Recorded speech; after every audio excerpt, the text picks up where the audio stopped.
já que nós agora, né, despendemos um certo tempo vendo como, aí, né, depois de muitas discussões, a semana passada também a aula, apesar do Glória não estar aqui na semana passada, a aula foi super discutida, né? O Juan Guilherme, lá o colombiano, ficou em cima da questão. Ele estava na conferência, eu vi que ele estava lá inscrito. E ele está aniversário. Ah, né?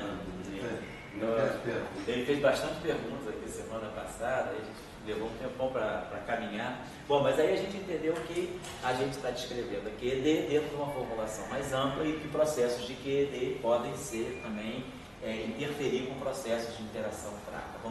Isso vai ficar mais claro quando a gente começar a calcular os processos, né? Bom, primeira coisa, nós vamos fazer teoria de perturbação. Então esse curso aqui também não é um curso de grandes formalismos, é um curso assim, de sujar a mão. Vamos sujar a mão, mexer com as coisas e depois, no outro curso, a gente vai aprender isso melhor. No próprio curso do Sebastião, com o Álvaro, ou no curso que eu vier fazer depois, mais colocar as ideias no lugar da teoria de campo. No momento eu não estou muito preocupado de dar as ideias todas no lugar, não. Estou querendo fazer aquele livro do sociólogo, as ideias fora do lugar. Vamos trabalhar com as ideias fora do lugar, mas para a gente aprender a manipular, mexer com as coisas. Depois vamos começar a dar sentido aos cálculos que a gente faz. Bom, então, quando a gente trabalha em teoria quântica de campos e vai fazer cálculos perturbativos, a gente precisa de alguns elementos. Quer dizer, a composição, né, dos cálculos perturbativos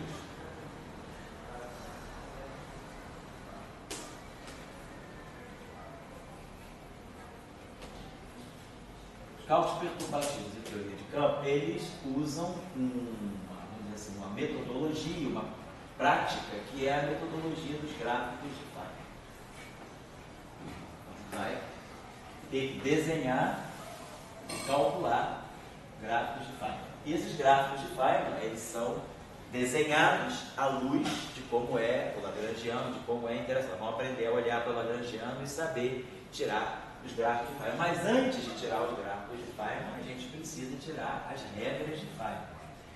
Olhando para o lagrangiano, como é que eu chego às regras de Feynman e a partir das regras de Feynman eu monto os meus gráficos de Feynman. Agora, nas regras de Feynman nós temos elementos fundamentais. Os dois elementos fundamentais para a gente constituir o conjunto de regras de Feynman é chegar aos propagadores e aos vértices. Então, os vértices eu até desenhei com vocês aí. Os vértices, eles vão marcar os campos que interagem num dado ponto. Agora, depois nós vamos ter que converter. Aqueles vértices vão ter regras de Feynman associadas, então vão acrescentar fatores, vamos acrescentar fatores de momento. Então, vamos ver o que significa um vértice dentro de um gráfico de Feynman. O que é um vértice? Então, vamos precisar compor vértices e propagadores para montar os nossos cálculos perturbativos. Então, agora os propagadores. O que é um propagador? Que física eu posso ler a partir do propagador? E depois também, o que é um vértice?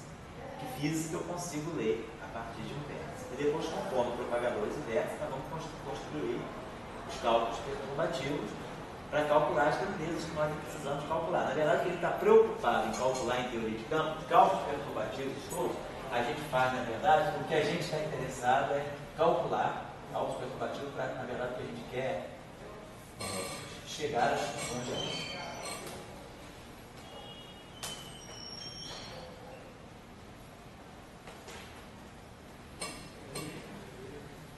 Essas funções de Green, gente, essas funções de Green, elas contêm as amplitudes de probabilidade. Então, elas vão conter as amplitudes dos fenômenos. Nós vamos calcular, por exemplo, a partir dessas amplitudes, então nós vamos construir grandezas físicas, por exemplo, seções de choque,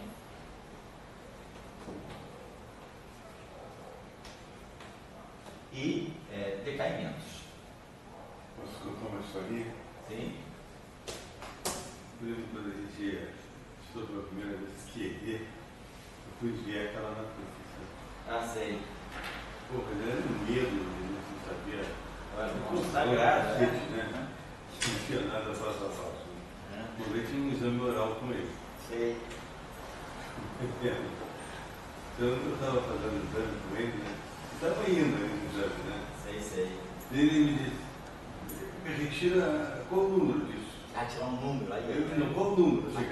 E aquela menina assim meio agressiva, qual o número disso aí? E eu com a mão assim, assim, indo direitinho, aquela coisa. E qual o número?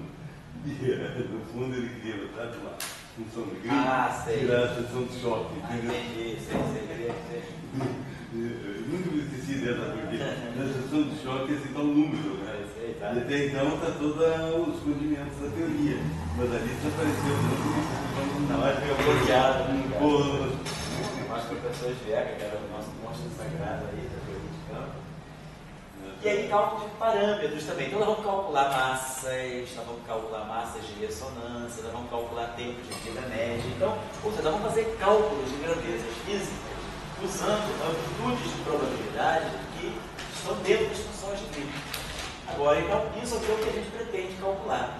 E aqui são os elementos do cálculo. Então, a gente precisa disso. Isso, vamos dizer assim, é a praxe da teoria de perturbações em teoria quântica de campos. É isso. Claro, a gente pode calcular tudo que tem do lado direito, tentando não usar métodos perturbativos, o que é muito difícil, porque não perturbativamente tem efeitos que são importantes, não perturbativos, mas que os cálculos são complicados, né? Tem que usar de computador, Monte Carlo, grandes simulações, mas a gente faz cálculos perturbativos. Esse lado aqui é a metodologia perturbativa. Tudo que está aqui pode ser calculado não perturbativamente. É muito mais difícil, mas pode ser calculado também. Né? Agora, o que a gente faz é calcular essas grandezas adotando o esquema da teoria de perturbações. Então, dentro desse problema aqui, então, nesses cálculos perturbativos, quando a gente vai chegar às funções de Green, então um dos grandes problemas que a gente se tem, não um problema, né? Mas um grande procedimento que nós vamos ter que introduzir aqui para se chegar às funções, como calcular as funções de Green, são dois procedimentos importantes. Um procedimento é o procedimento da regularização. Então, a regularização significa dar um sentido, né? Dar sentido finito aos cálculos, porque muitas vezes a gente vai manipular grandezas que são infinitas. Então, para você poder manipular infinitos, uma coisa é somar dois infinitos, tudo bem, mas quando eu subtraio dois infinitos, eu posso ter zero, como eu posso ter infinito. Então, manipular com infinitos pode ser perigoso, porque infinito menos infinito é indeterminado, infinito sobre infinito é indeterminado, infinito vezes zero é indeterminado. Então, como aparecem grandezas infinitas, eu às vezes vou poder ter que subtraí-las, vou ter que dividi-las, eu vou ter que fazer operações com grandezas que são infinitas, então eu posso estar fazendo operações que são indeterminadas. Então eu preciso dar um sentido finito para essas grandezas. Então, para isso a gente usa um processo chamado métodos. Existem diferentes métodos de regularização, e uma vez adotado um esquema de regularização, nós temos um outro procedimento que está ligado à regularização. Primeiro eu regularizo para tornar as grandezas calculadas, e depois eu vou efetuar outro processo, que é o processo de renormalização. Então, esses são processos que estão intrinsecamente ligados também ao cálculo perturbativo. A regularização, não sei se é muito idiota, mas ela é a ideia física por trás ou é um formalismo matemático, uma técnica matemática para regularizar? Eu diria que até a regularização é uma técnica matemática. Você tem cálculo, grandeza, você está manipulando grandezas infinitas e você precisa manipular. Então, quando você vai manipular infinitas, você vai dividir infinito por infinito, pode dar infinito, pode dar finito, como pode dar zero. Depende de quem vai a infinito mais rápido que quer. Quando você subtrai infinitos, quando você multiplica infinito por zero, pode ser infinito, depende de quem vai a zero mais rápido e quem vai a infinito mais rápido. Então, você precisa ter o controle desses infinitos. Então, o que você faz? Você arranja um esquema onde tudo que é infinito fica finito. Então, você torna... Imagina se você pudesse calcular essa integral. Mas a forma com que eu arranjo esse esquema, eu coloco com ideias físicas à mão ou não? Tem também? Não, também tem uma abordagem física. Vamos calcular essa integral aqui. Claro, essa integral aqui, lógico, essa integral diverge aqui. Mas eu estaria manipulando essa integral. Então, se eu tento fazer esse cálculo de integral de 0 até 1 de dx sobre x menos a integral de 0, ou de 1 até 2 de dx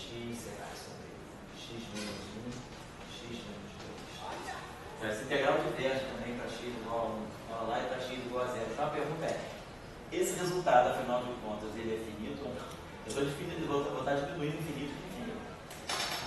Então, o que eu faço? Eu faço o seguinte, eu digo que esse objeto aqui eu vou calcular de um epsilon até 1. E isso aqui eu vou calcular de 1 mais epsilon até 1. Agora essa integral é finita.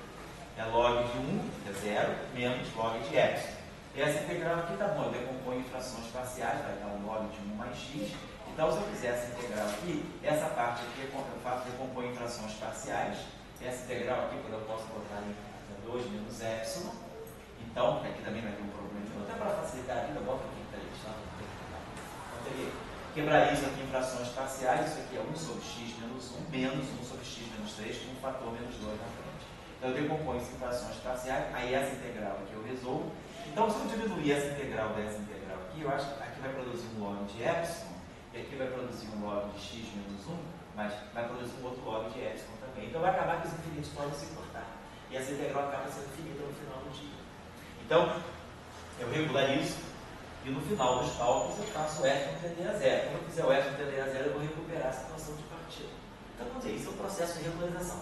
Qualquer coisa que é infinita, eu tento tornar ela finita de algum modo, introduzindo, digamos, um chamado parâmetro regularizador, e no final do processo eu faço esse parâmetro regularizador, por exemplo, tender a 0.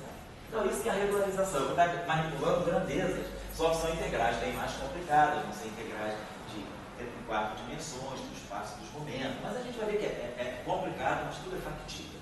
Tudo já tem método, já tem tudo publicado em livro, já tem regras bem claras para fazer isso. Já não é mais um problema alarmante. A gente tem que saber usar isso. Né?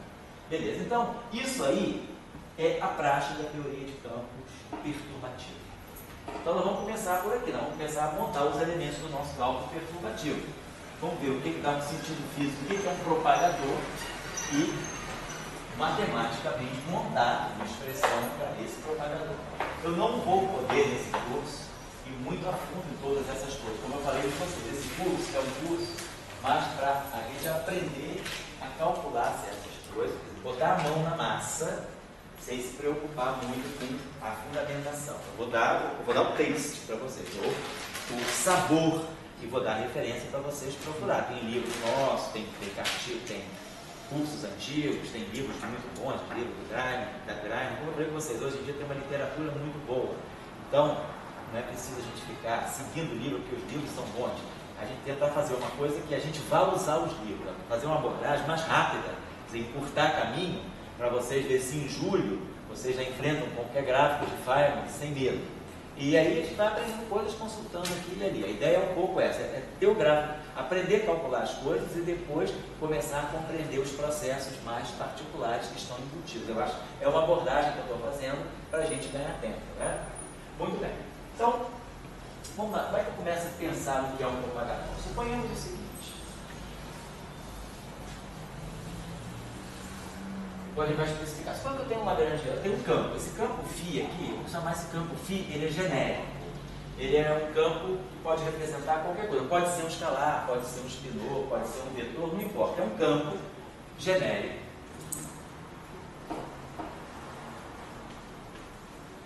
Claro, se ele for vetor, ele vai ter índice μ. Se ele for espinor, ele vai ter índice alfa. Se ele for tensor, ele vai ter um conjunto de... Isso é um campo. Depois nós vamos especificar casos particulares. Então, suponho que ele tem essa estrutura aqui. Eu tenho um campo, eu tenho um campo, tenho aqui um operador, tenho aqui um campo, e aqui eu tenho esse campo acoplado a uma certa fonte. Então, se a gente faz o princípio variacional aqui, vamos colocar, se a gente faz o princípio variacional, vou botar aqui um fator meio, que tem dois campos aqui, se a gente faz um princípio variacional aqui, a nossa equação de campo é esse operador mais J igual a zero. Então, eu ganho essa expressão aqui. Esse operador, em geral, é um operador diferencial. Por exemplo, se eu estiver falando só para vocês terem ideias claras. Se eu estiver falando no caso de Klein-Born, se eu estiver pegando aqui o lagrangiano de Klein-Born, eu vou ter meio dele φ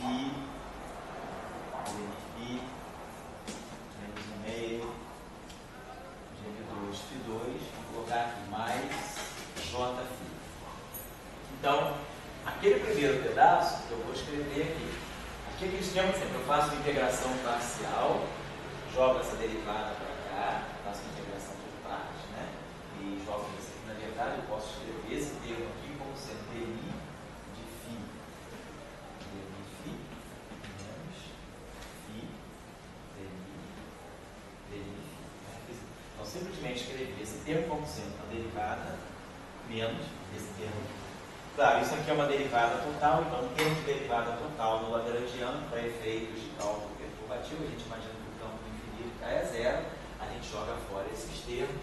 Então, na verdade, isso aqui produz menos φ da Lambertiano φ. Então eu posso colocar esse lagrangiano que vai embora sobre essa forma e sobre essa forma aqui.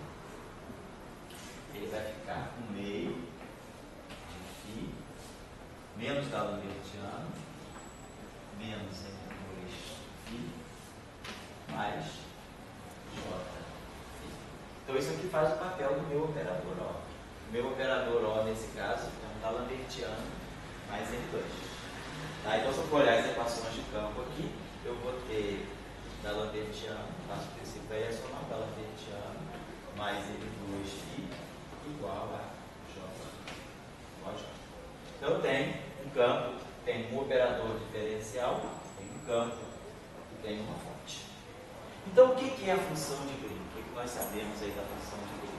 A função de Green, nós tentamos tirar o campo a partir da fonte, o problema do eletromagnetismo. Eu conheço uma distribuição de cargas, uma distribuição de correntes, e eu quero saber quem são os campos gerados a partir dessas cargas e dessas correntes.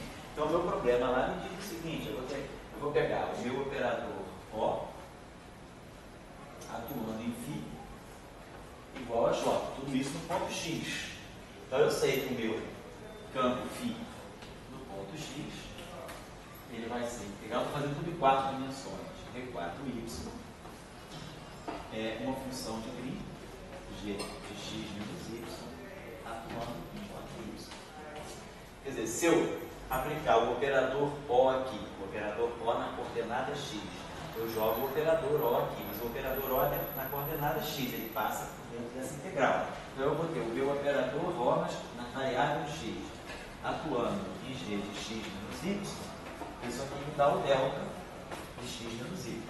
Então eu digo que esse objeto aqui é a função de Green do meu operador. Por que eu delta? Desculpa. Não, eu estou em ponto. Quero para poder dizer que, se eu aplicar isso aqui,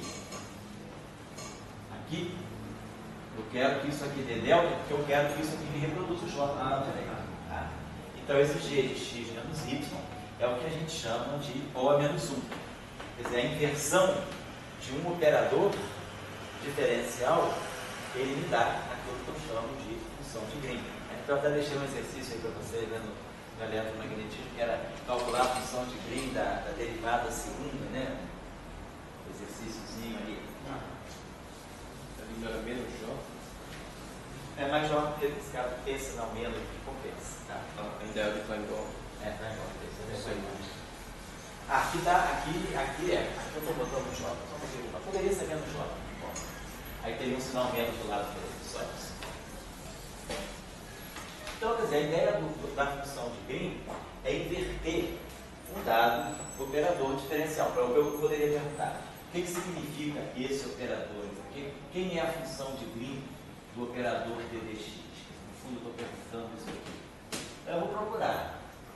ddx é o operador que, atuando em g de x menos y, vai me dar a função delta de Dirac. Estou fazendo isso aqui. Né? Qual é a função cuja derivada dá a função delta? Né? Nós sabemos o seguinte, nós sabemos que a derivada da função integral vai dar o delta de x. Sabemos que a função integral, né?